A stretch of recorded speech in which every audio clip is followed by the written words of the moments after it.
Sa pagpasok ng 2026 PBA Governors Cup, si KJ Bapen ang napili ng Magnolia Hotshot para maging import. Iniulat na pinapirma na ng Magnolia Hotshot ang American forward na si KJ Bapen bilang import nila para sa nalalapit na PBA Governors Cup. Si Bapen ay isang 6'7" versatile forward na kilala sa kanyang kakayahang sa scoring, perimeter shooting at all-around impact.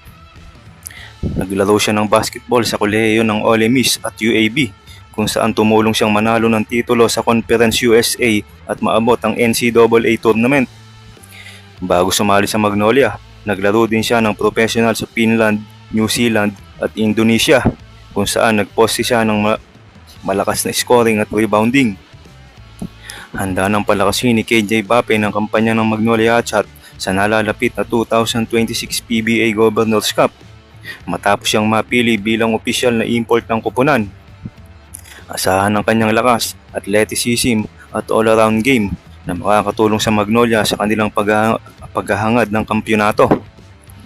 Dumating si Bapen sa Pilipinas pagkatapos minto sa Finland at New Zealand, pinakahuling nakibagay para sa Rans Peak sa Indonesian Basketball League o IBL. Sa panahon ng 2025-2026 season, nag-average siya ng 21.5 points at 11.3 rebounds at tinatag ang kanyang sarili bilang isa sa mga focal point ng team sa opensa habang pinapanatili ang malakas na presensya sa ilalim. Pinagsama-sama ni Bapen ang laki, athleticism at mobility. Mga katangian inaasahan ng Magnolia na magkakasya ng maayos sa up-tempo ng estilo ng paglalaro nito. Ang 26 taong gulang ay inaasahang sasali sa mga pagsasanay ng Magnolia sa lalong madaling panahon kapag ang club ay na maghahanda para sa Governors Cup. Para sa Magnolia, ang pagdating ni Bapen ay kumakatawan sa higit pa sa isang karagdagan sa listahan.